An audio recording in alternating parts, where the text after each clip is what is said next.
Coming up, we're going to talk all things NBA Week 1.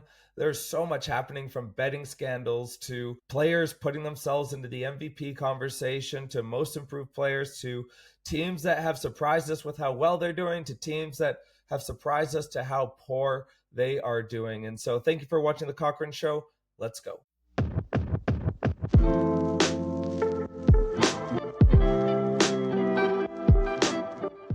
Well, the first week of the NBA season is in the books, and man, it is so good to have basketball back. All sports really, but basketball just makes it feel complete. I mean, I haven't watched a whole lot of baseball in the last couple of years, and I must admit, I've been following the Jays. Game 1 was epic. Game 2, not so much. But I find myself being far more interested in the basketball. It's good to have the NBA back, 100%. Yeah, it was a long off season. What's been like your biggest interest or intriguing point that you've noticed over the first week? Like, what's really stood out to you? John, 2 words. Victor Wembanyama. My goodness. This man is must-watch television. He opens with a 40-piece and makes AD look like he's just come out of high school, man. This guy is incredible. I saw a meme the other day saying that AD was asking for a height limit in the NBA like they have in the Philippines. It just I was dying, man. That Mavs team, I thought Mavs team was going to make a little bit more noise. But when Victor came and just dismantled them, I just could not believe it. He's just, the things he's doing in that basketball court, from down low, he looks like he's just complete menace and just wants to dominate. They've been talking like he's a mix between KD and Shaq. And when he hit that step back over Lively at the top there, I was just like, just call it now. Just this guy. Unbelievable. We'll talk about the Mavs in a second, but it's like when you're playing basketball with your kid in the driveway. Like, he can just stand there and block everything. It doesn't matter. And I don't think there's ever been, like, Yao Ming or maybe Porzingis was like the last sort of tall, lanky, but not as agile and dominant as Victor has been. I mean, 9 blocks in a game, like, just wild. He's going to get a quadruple double this year. I heard Blake Griffin saying that Victor Wembanyama has more blocks than nearly every single NBA team this year. That's ridiculous. It's pretty phenomenal. I just love how aggressive he's come out and played. I hope that he can stay injury-free this year. I could imagine that the Spurs are going to rest him a fair bit over the year to make sure that he's good to go come playoffs. But the rest of that Spurs team is kind of like just sneaky good. They got a new rookie, and is it Harper, who's been playing pretty well? Castle's been playing pretty good. They don't even have the Canadian Olynyk suiting up yet. And when they do, look out, it's going to be night. But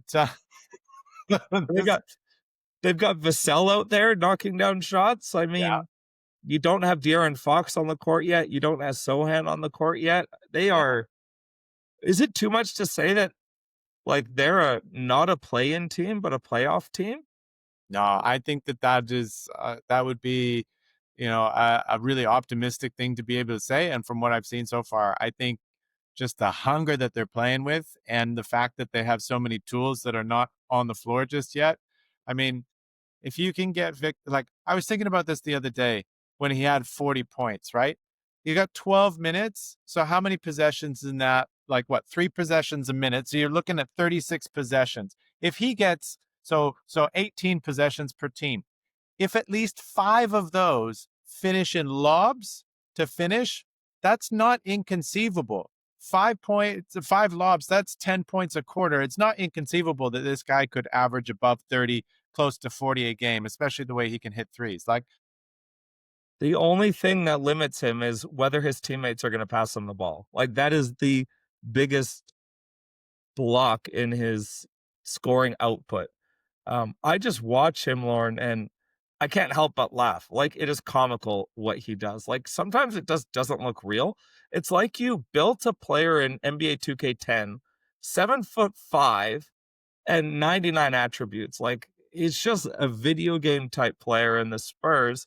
They're 3-0. It's obviously really early, but I'm not gonna lie, I've been pretty disappointed in the Mavericks.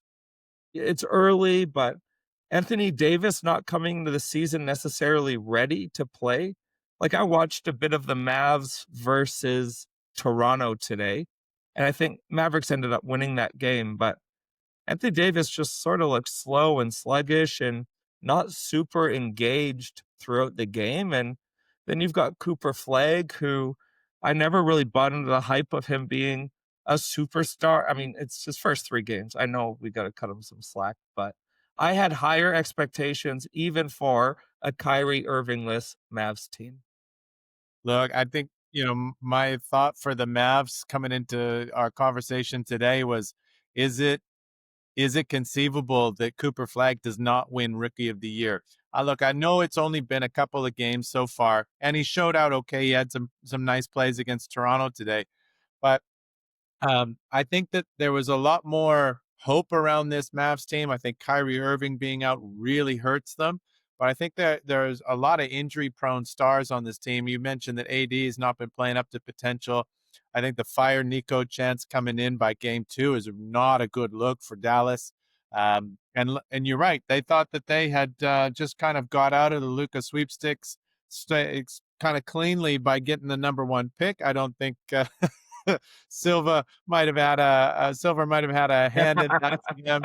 You can like cold envelope style. I don't know, Yeah, but yeah, yeah. yeah, it's certainly not super optimistic in Dallas. I mean, look, it's a small sample size, but I wouldn't necessarily be super confident if I was a Mavs fan yet. I think they've got a long way to go. They for sure have a long way to go, but let's just coming into the season, the state of Texas in terms of basketball right now. The Dallas Mavericks, hopefully they can turn around. And then you've got the San Antonio Spurs, and then you've got the Houston Rockets, like 3 super optimistic NBA franchises. And then even in like NFL, they're great. I mean, Texas is unbelievable. But you mentioned that Cooper Flag might not be Rookie of the Year. This Edgecombe guy in Oh, Philadelphia, what yeah, a start to his career. I yeah. mean, you know, after that first game, everyone was saying that Joel Embiid, like, we don't need you here anymore. Like, the 76ers are just going to look for opportunities to sort of push him to the sidelines. And I watched a bit of 76ers highlights today. 76ers might be good this year. I mean, for Edgecombe, he's walking into a great start with Paul George being out, and I think any shine is going to be a little bit more bright when Embiid hasn't had all of his cortisone shots in his knees. I think I think sometimes you got to land in the right place at the right time. And it looks like Edgecombe's walking into a place where you've got a hungry Tyrese Maxey who's just plays at such a high sort of like pace. And so to be able to compliment him and to be able to do it well so far has been really great. I think there will be a welcome to the NBA moment still to come for him, but certainly the pressure for Cooper Flag over in Dallas is going to be sky high. And that's my worry sometimes for some of these really high touted rookies. You land in a situation where you're asked to be the number 1 option right from the get go. And if kid's going to stick with keeping Cooper Flag at the point guard and to play him on the ball a lot more, you just set yourself up for a lot of turnovers. You set yourself up for a lot of like high question sort of plays rather than catching in a position where you can go downhill and really attack. And that kind of stuff really can get your confidence up when you need it early on in your career. Well, we'll see. We'll Yeah. see. Yeah. I mean, so they're starting Flake at the 1 instead of D'Lo. That's right, correct? So Yeah, at the D'Lo's coming off moment. the And bench. and I don't know how long they're sticking with that in games. I don't know how long Kid will go with that, but yeah, just yeah. I mean, maybe Kid has a vision for long-term growth and really wants to keep him going. But yeah, I hope that no, don't get me wrong. I think Flag's going to have a great career.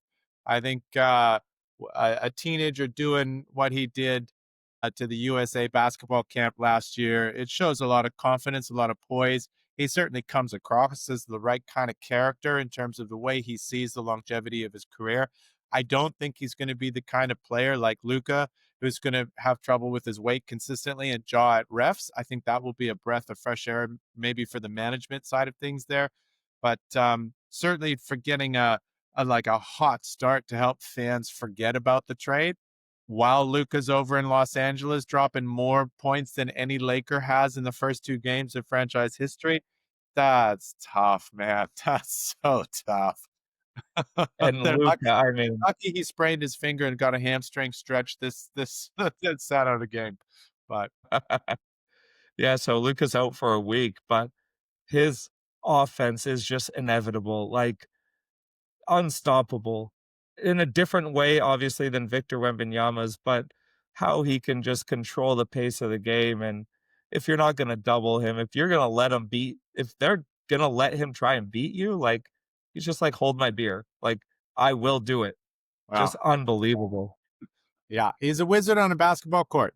But unfortunately, what I think some from what I've seen of the Lakers so far is that he's playing as if this is Dallas 2.0, right? And I mean, Austin Reeves showed he's a very capable scorer today. Dropped 51 without Luka, helped keep the Lakers afloat. But for Luka, like playing a wider team game, getting more guys involved, like I mean, his usage rate is still like through the roof.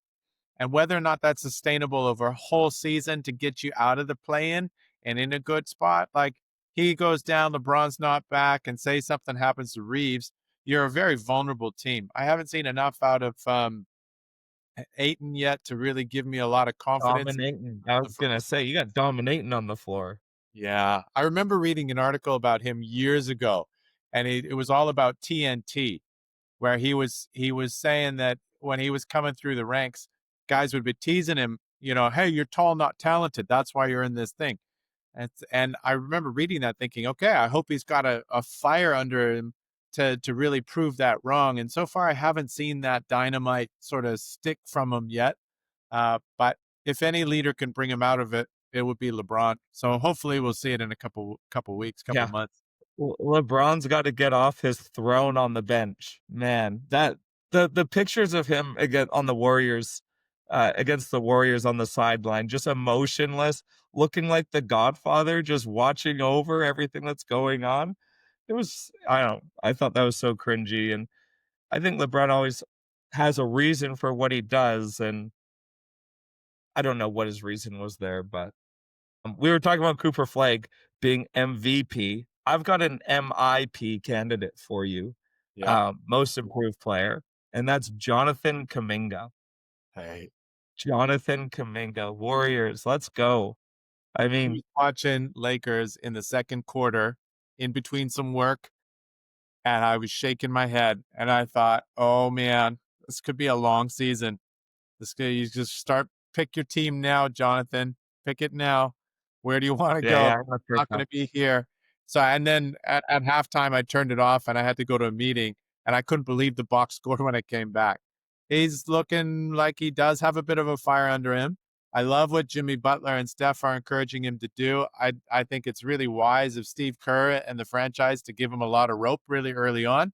It's like, hey, come show us what you've done over the summer. Show us how serious you are about not just like trying to get a ticket to another team, but cementing yourself in in this franchise.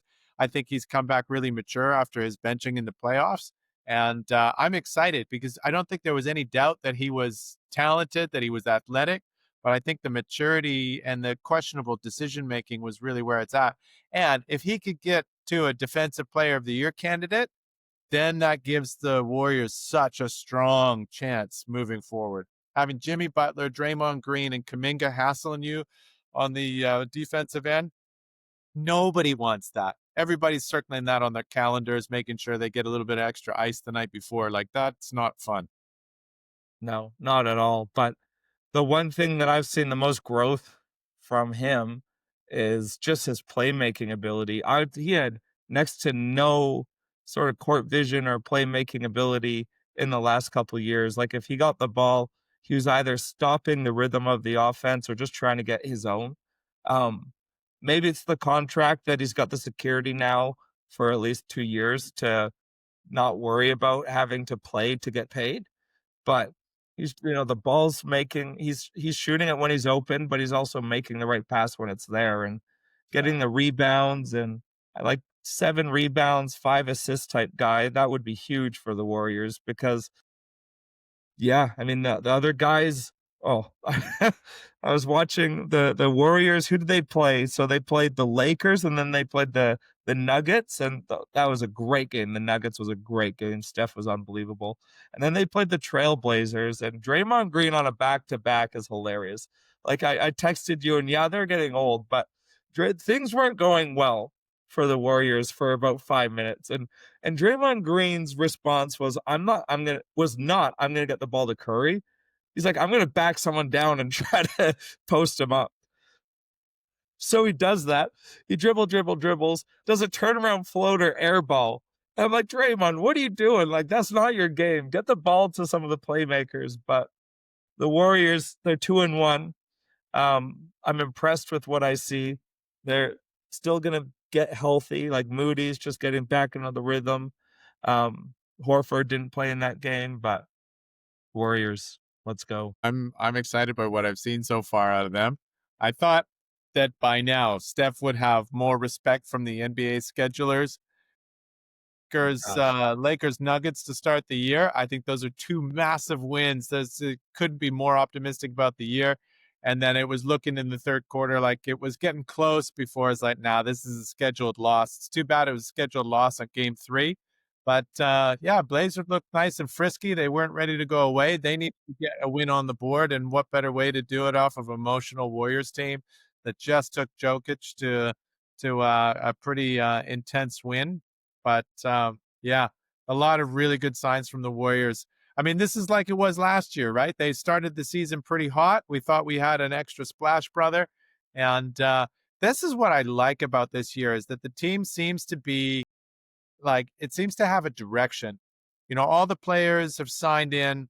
You've got complementary players on each of, each position.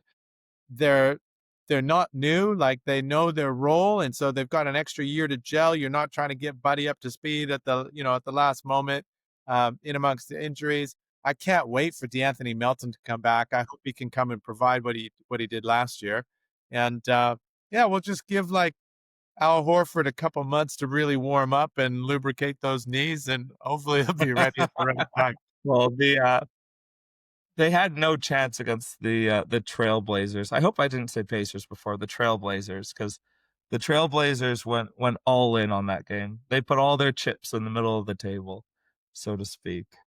Yeah, 100%. I don't know if that's Chauncey Billups' influence there, but do you want to talk about that at all? Man, I'm disappointed. I would love to talk about it. I'm disappointed, but I'm not surprised. I think that's my take. I don't think anybody in the NBA world, fan or otherwise, should be surprised by what's happening. I think one of the saddest things that I've seen over the last couple of years is just how cozy professional sports leagues are getting with professional gambling rings. I think it's sad that the law is on the side of these companies that are extorting people like you would not believe. I was watching or reading a news article yesterday about a financial planner who extorted a young couple out of their life savings, and he was addicted to gambling, and he kept putting on all of these prop bets on a app, and the betting company treated him like a VIP.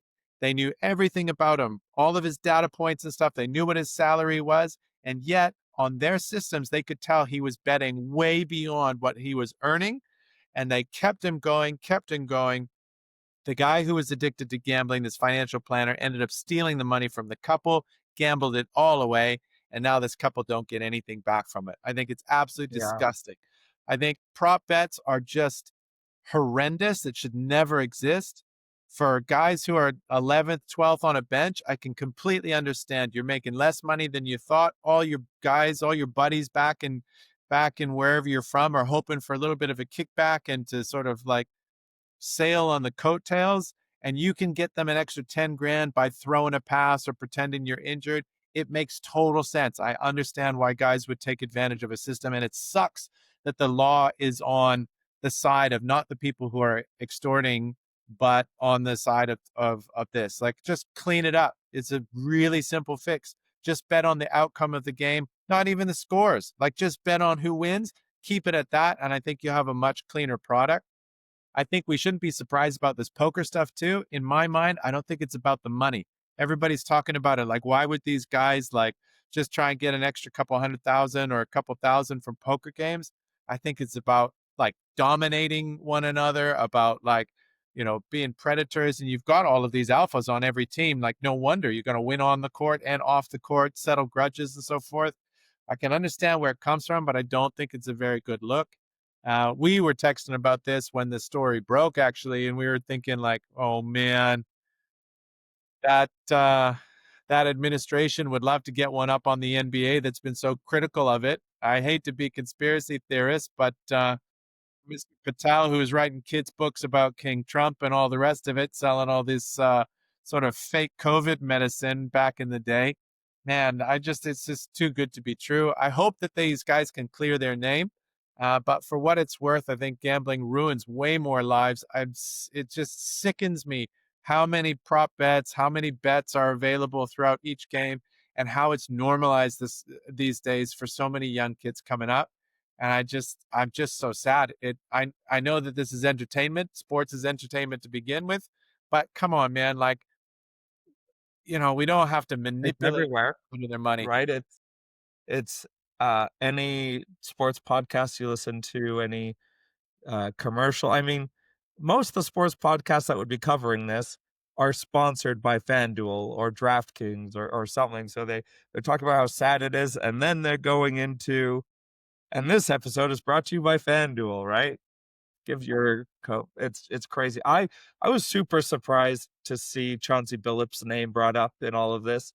Obviously I don't know the guy, but um yeah, I don't know. I think his I wouldn't be super surprised to see his sort of, you're innocent until proven guilty. Yeah. I wouldn't be too surprised to see his name cleared. Obviously, the FBI doesn't go in and make an arrest unless they're confident and they're sure that they've got enough evidence to convict someone of the crime. I mean, that Jones, the guy Damon Jones, was that his name? To say that make a bet and make sure you bet enough where D Jones can eat too. Like, that's the evidence. You can't clear your name. You've texted your evidence. But it could be easy to see Chauncey Billups not knowing what was happening with the poker, in my opinion, and just being the ticket. Like, they would pay him some money to show up at these events that he wasn't aware were rigged. Like, that's a reality. Maybe I'm naive, but I want to believe in the best in people. Anyhow, it was a very surprising, and I think there'll be a lot more names that come out of it, but that was a shocking day in sports history, really. I think this will, Actually surprised how quiet it's been in the days after. Like, yeah, 24-hour E news cycle. ESPN Yeah. ran a story of Ty Lue saying that Chauncey Billups is in a good place and he seems to be pretty confident. I mean, that's a pretty bold story to run the day after the news breaks and people are wondering what on earth is happening. Uh, I think, yeah, with this prop betting stuff, I think you should be able to find a lot of different examples and see the betting anomalies. But yeah, it is phenomenal how much money is changing hands. Are there any teams, that have shocked you that you had higher expectations for that haven't quite met your expectations? Um, Look, I think, at 3 game sample size, I'm trying to be careful not to overreact a little bit. I think the fact that the Rockets haven't won anything yet, that's kind of surprising. But I think they were in a couple close games that just didn't go their way at the end of regulation. I mean, how many times is KD going to get a bad foul against somebody and lose a game on free throws? It's not going to be very often. I Yeah, think I don't know. there's I have a thought on that. yeah. Uh, they His don't know how to play. favorite player milked the foul, so I can't wait. Oh, there was a foul. That I'll say SGA deserved that foul call. But I actually I think the refs have allowed a little bit more contact, but I haven't been super impressed, and I don't know if the Rockets quite know how to play with Kevin Durant. Obviously, it's very early, but there wasn't any rhythm, right? It was, all right, we're going to do our thing and then pass the ball to Kevin Durant and let him do his thing. And so he ended up just jacking up contested shot after contested shot. And he would have just been absolutely wrecked by the end of the game. Like he was exuding so much energy, um, going against his old team, right? In the Thunder. And um, I thought it was funny how the fans loved Steven Adams, cheered him, but booed Kevin Durant. I thought that was really funny. Um, but yeah, I think he needs to figure out how to work in the flow of the offense rather than being the offense. The only time he's been able to do that is in Golden State. He Yeah, left, but that wasn't early either. Like that was tricky for him at the start too, right? And that took a really mature superstar in Steph Curry being able to give him the space and realize what talent they had. And those guys were so smart in how they worked around him. And I think that situation is a little bit different. You got Shengun who's coming in this year, and Thompson, and was it Jabari Smith Jr. You've got a couple of guys who are trying to make their mark on the league, and we're the second ranked team in the Western Conference last year and took the Warriors to 7, right? So it's not as if they were just a bit of a slouch team that got a convenient pickup. These guys knew how to play, and and you're right. It's tough adding a guy like Kevin Durant into the fold. Like, how do you make sure that everybody eats when so many guys want the ball in their hands? I think they're going to work it out. I think they'll be just fine. But I think the growing pains at the start of something like this are you're seeing it. And yes, you've got the preseason, and yes, you got training camp and so forth, but you really need reps under your belt. And at the end of the game, when they were playing, when in both games really, but when they're playing OKC, they went to Shengun. I mean, they put Caruso on Shengun, but you know, he if he's the guy that's normally the alpha with his ball in it, with the ball in his hands, like to give that up, that's a hard thing to do, man. Even yeah. if it is for Kevin Durant. I think there's 2 things. I think not only are they trying to find their own career path, they were also watching Kevin Durant as high school students or even middle school students. Like, I think there is that level of awe when you have a Hall of Fame player on your team surrounded by a bunch of 20-year-olds, right? Like, I think there is human instincts that kick in of admiration for this guy that you grew up watching that's now on your team. But secondly, they also gave up a lot of spacing, right? Obviously, Van Fleet, he's injured. You can't control that. But Green was able to create his own offense. And, you had to cover him out at the 3, not in the playoffs, but in the regular season. And even Dylan Brooks, he was a great 3-point shooter last year. And now you take both those guys out of the lineup, and you've got Kevin Durant as your one floor spacer, and then you got Steven Adams, you got Amin Thompson, and you've got who else is in there? Shengun, right? Like they don't have. I feel like the paint can just be clogged. Like his mid range is going to get muddy because players don't have to respect the 3-point shot. Amin Thompson's not a 3-point shooter. He's a he's a driver, and you can tell by his shot that he's not super comfortable hitting those shots. So I think they've got to figure out the spacing a little bit more for this all to gel together. Yeah. No, I think that's a good point. That's a good point, John. That's certainly a lot of things, and I think that's a temptation, man. You got a team, and you're neck and neck, and you just get knocked out on the first round of the playoffs. You think, do we run it back? Do we tinker with the squad, or do we give it another? Or do we give it a shot and swing for the hills and bring somebody in? Which is maybe one of the you know amazing parts of the OKC story is they did double down. They did have a couple of early exits, and here they are now, right? We could be really proud of their team. And it seems like everybody's on some team friendly deals, and they could be around for another 2 or 3 years, playing at a It's just a phenomenal. Wow.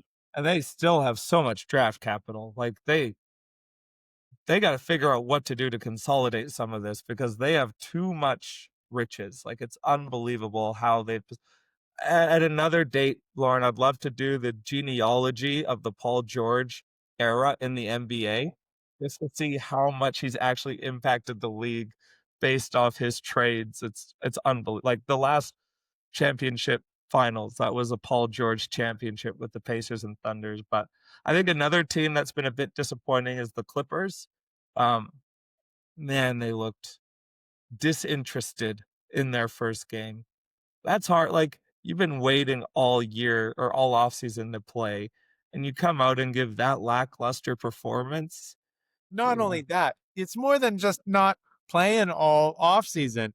You had the entire sports world talking about inappropriate payments through these fake investment companies that were giving you no show sponsorship deals. If anybody wants to give me a no show sponsorship deal, I am all for it. Please. Heck, I will show. I will show. But but you would think that the Clippers, Ty Lue at the helm, Chris Paul in what could be his last season, especially Kawhi Leonard. I mean, maybe James had taken them to a party and they had just really enjoyed their night in Los Angeles. But you would think that they would have every reason to be getting the sports world to talk about anything else but what had sort of besieged them. Man, the Clippers have got a monkey on their back. I can't wait to get them to get that off of it so we can talk about stuff that's more on the court rather than all the stuff around it. Um, they have a sad history. I think that could be an interesting episode as well, just going through all the stuff that has happened to that franchise. But yeah, for them to come out and to just completely miss on that first game. Maybe we'll Again, see it. that was But the I just Jazz, right? It was the Jazz that blew them out of the water? yeah, The yeah. Utah flipping Jazz. Yeah. I mean, we got a free market in here somehow, but yeah, Marketing. he was a It big could be a Warrior. Kaminga Markkanen trade in the future. Yeah. Well, actually, at the moment, the way JK's playing, and you want that Most Improved award, we don't. Yeah. You I don't wanna keep don't him. don't speak too soon. Yeah, I'll put a compilation together at the end of the year about how many times I waffle back and forth between trade Kuminga and keep Kuminga, because I think it will be on a week-to-week basis based off, how he's performing. He'll Yeah. definitely be the scapegoat this year, I think, whether he won't get celebrated for the victories, but he'll get blamed for the losses for sure. As long as he doesn't get benched in the playoffs, I think we're golden. Yeah. Alright, Lauren, I got one more topic, one more team that I want to address. The Boston Celtics. Look, I we knew that it wasn't gonna be a fantastic year, but it's Tatum not there and getting rid of Holiday and getting rid of Porzingis, but I felt like this was Jaylen Brown's opportunity to show the world that he is in that same category as Jason Tatum. Like, he likes to put himself in that category, I think. And I just feel like he has been a huge disappointment to start the year. Maybe that's unfair, but they've still got Derek White, they still got Peyton Pritchard, and then Jaylen Brown. Like, those aren't 3 horrible players. I think Jaylen Brown's gotta show us a little bit more, unless they're pulling a 2020 Golden State Warriors, and they are purposefully wanting to lose a lot of games this year. Yeah. Right. Yeah.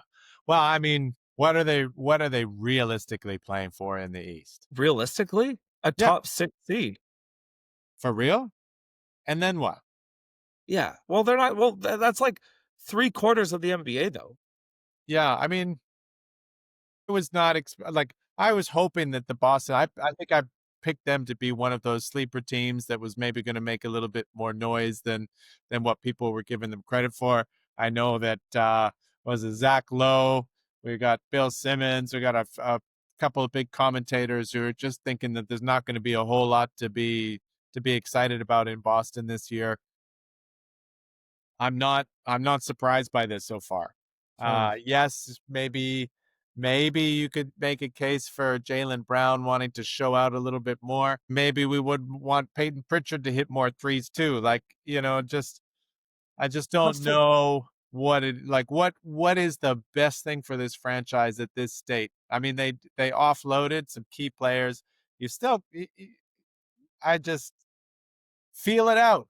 Feel it out in the first couple months and see if you can make a run in some of these close games and you can hang with some teams that are going to be sort of around the 500 mark. But they lost to the Knicks. They lost today to Detroit. Who else did they play? Was it the Cavs? no. Was it the Cavs? So maybe they've had a hard schedule. If that's the case, those are 3 hard teams, but I don't know. I just haven't Jaylen Brown just looks like another one of the guys. Like, he doesn't look like a $50 million per year player, is all I'm trying to say, and that's what he got paid as.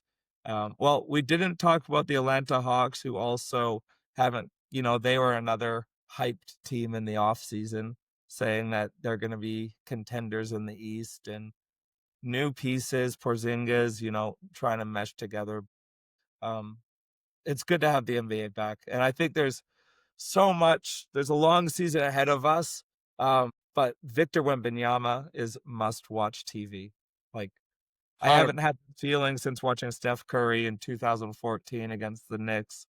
I think it was 2014, maybe it's 2012, when he went to Madison Square Garden and just broke out. That seems like what Victor Wembanyama is doing in year 3. John, during the NBA season, if I can't watch a game or whatever, well, before going to bed, I will watch the NBA top 10. Just give me the big viral moments. Give me the big highlights. Give me the gimmies. Give me the dunks, the alley oops, and the big threes. Give me the buzzer beaters. But you know what? This year, I will take the Victor Wembanyama short highlight game feed. Show me that over the top 10. I don't want to miss a moment of it. Yeah. This is what we're living for. We're living for Warriors to get up and surprise the league, and we're just don't want to take anything for granted that this young man is doing. This is incredible to watch. My goodness, and it makes the West even more scary because you weren't putting the Spurs in the top 6 at the start of the year, and I was. were I you? was. Oh,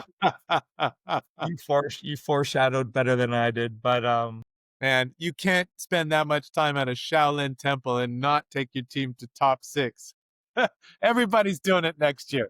He's going to be bringing the league. He's going to be running training camp up in Shaolin temples. He's going to have everybody out there. LeBron will go with him. Here's my hot take. LeBron will go with him and play another year and retire in 2027. Brown will do his farewell tour in San Antonio. Is that what you're saying? No, I'm saying that LeBron is going to go with Victor Wembanyama to the Shaolin Temple in the summer holidays. They're going to train together. LeBron's going to come back full of zen. 2027 will be his last year, and he'll retire with a shaved head. Well, he didn't have any hair to begin with. Oh man, You know what I saw? Two things before we sign off. What impresses me about Wembanyama, maybe not the most, but his mentality and his maturity. yeah. I don't know if that's being an international, like a French guy, but he's just got the mentality of somebody that really takes it seriously and is all about just doing whatever it takes to win. And second, on a sort of similar note, I was watching the Miami Heat today for a little bit, Yeah. and I was looking at their starting lineup. They only have Bam Adebayo as an American player. Everybody else is international, right? Andrew Really? Wiggins, Canadian. Where's Tyler Norm Hero, Powell from? is he starting? Yeah. Maybe I wasn't watching the starting lineup, Oh, but I okay. was watching their 5 guys that were on the court at that time. Yeah. And yeah, Spoelstra, we were talking about last week, coaches that get the most out of their players and that you can add wins because of their coach. Yeah. They just fit the system, and Tyler Hero's hurt, but Miami's another team that's looking better than people expected, I think. So As we sign off, if Norm Powell can get into All-Star game this year, that would be pretty cool. He was a fun young player to watch when Toronto won the championship. I've followed his career a little bit. I'm surprised. He's always been a bit of a shaky decision maker at different times. He can shoot the lights off of the ball, and I love to see him go to the hoop. If he can get into an All-Star game, I love the way he's playing in Miami to start it out. Shout out to a former rapper Raptor. Keep those championship ties, that Canadian flame going. Go Blue Jays. Jays. Go Jays. Awesome. Well, thank you so much, Lauren, and we'll see you next week. Sounds good, man. Take it easy.